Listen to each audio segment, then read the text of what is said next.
Look at that. First snow of the year. You know what that means? Bike project time. Good afternoon, everybody. It is November 12th, the second week of November here in southern Michigan. And as you can see a little bit there by my intro, this is the first snow of the year. And here in my, I guess you would say, makeshift personal motorcycle shop, when the snow starts to fly, that's a particularly exciting time for me because that's usually when I start a new motorcycle project for the winter. Over the last few years, I have been purchasing or coming along old and derelict vintage motorcycles, most of them Japanese motorcycles that are kind of one step away from the scrapyard. And I work to bring them back. I'm not doing museum quality restorations at this point, not yet. Maybe someday I'll get there. But at this point, I really just enjoy wrenching on these old bikes and bringing them back to an operational life. I am by no means any sort of a professional mechanic. I work here in my shop, and I've been working the last couple of years to try and get my shop comfortable for working on old bikes. And I employ as much mechanical knowledge as I possibly can in bringing these old bikes back. And I'm learning every time I work on a new bike project. It's a learning opportunity for me, which is something that I really enjoy. So I started a project, maybe about 2 to 3 weeks ago. I started to dive into it. And I should have done an introductory video before I even touched the bike. But I was just a little too excited and wanted to get into this bike. I'm very excited about this restoration this winter. It's going to take some time. It's going to take some cash. It's going to take a lot of work.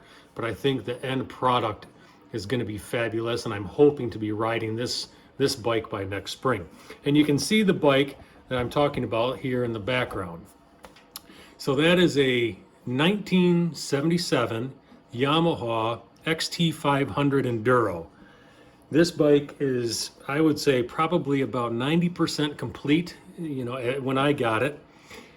It's missing, the only thing it's missing is the turn signals. And that's about it. This bike came nearly all complete. But this is going to be a pretty good restoration. The bike has a little bit less than 2,000 miles on it, according to the odometer there. And the engine was completely seized. I picked this bike up, I think it was mid-June.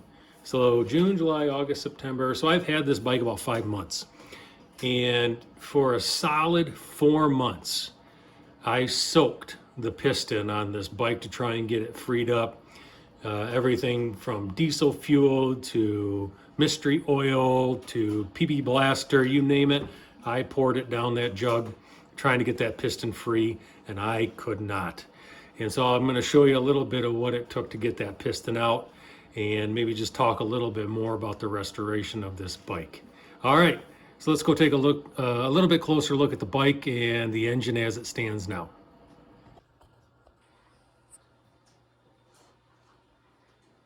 So I want to just start off and just kind of take a look at the bike. The rolling chassis as it stands right now, as you can see, I believe the tires are original. They're all dry rotted. They're cracked. They're pretty bad. Bike's real dirty. Swing arm, significant amount of surface rust on it. Just looks kind of dirty and grimy. Same with the frame. A lot of surface rust on the frame. I'm not sure if I'm going to sandblast this frame and paint it, or I've even kind of thought about maybe getting it powder coated. I'm not really sure. Handlebars are all rusty. You can see the handlebars there are bent.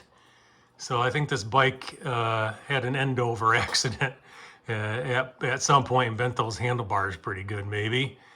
But the tank is in really, really good condition. I think there's just a sticker right there. Tank and the paint is in good condition. The inside of the tank is pretty clean. It's not going to take a lot to get that tank cleaned out on the inside. Headlight chrome. all rusted and chipped up. Forks have got some rust on them. The front rim has a pretty good dent in it. I may show that to you later, maybe when the bike had its end over accident. That's the worst spot on this whole tank, is the sticker is kind of ground in there. Something rubbed against this bike, or this bike fell against something at some point. I'm not sure if I'm going to address that or leave it. It's just kind of part of the patina on the bike. As you can see, pretty good rust, surface rust, rear shocks. Those will just have to straight up be replaced. Original Yamaha toolkit is in the bike. The seat is in great shape, so I'm excited to be able to keep that seat the way that it is. Airbox, there was a very large mouse nest in that airbox and in the snorkel. And that's all that's left of the air cleaner that came out of that airbox. So, you know, some mice lived a happy couple of years, I think, in this bike. And as a result, wiring is chewed, wiring is brittle, things like that. Might need a new wiring harness on the bike. But overall, for a 77, I've seen a lot worse. This one is definitely in salvageable condition. Very excited about it. So let's take a look here at the engine. I welded some angle iron here onto my welding table, made a little bit of a service stand for the engine. And you can see in the background over here, there's a jug. That's not the original jug that came off this engine. That's a replacement jug, and we'll talk a little bit about that here in a couple minutes. I don't think I'm gonna have to split this engine. Everything feels pretty good. The internals, I'm happy about that. The overall paint condition here on the block is in great condition. I don't think I'm gonna have to split that or do much to it at all. Other than, you know, service the clutch, get everything flushed out real good and things like that. So this is the jug that came out of the bike.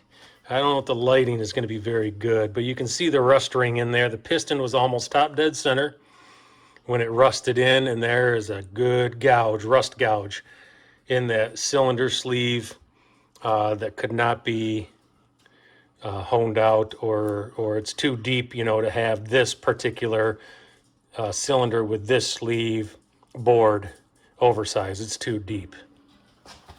This is the cylinder head, and as you can see, it is rusted.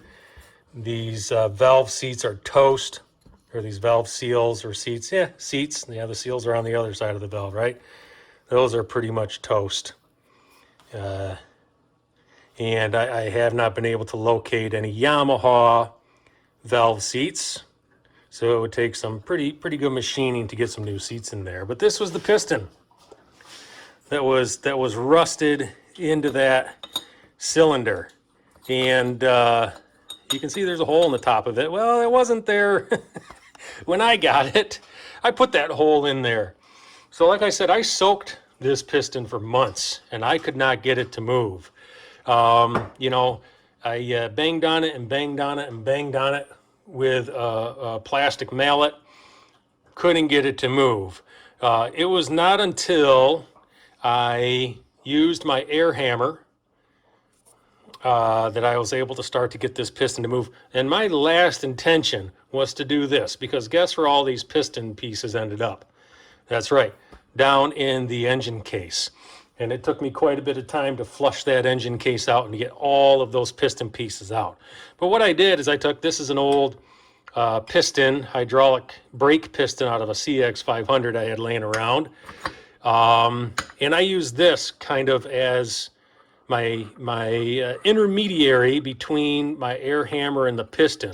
You can see all of the dimples down in there from my air hammer. I really was trying not to damage this piston, just to get it broken free. And I tried to stay on the outside of the piston where I knew, you know, the piston wall was. I tried not to be too much in the middle.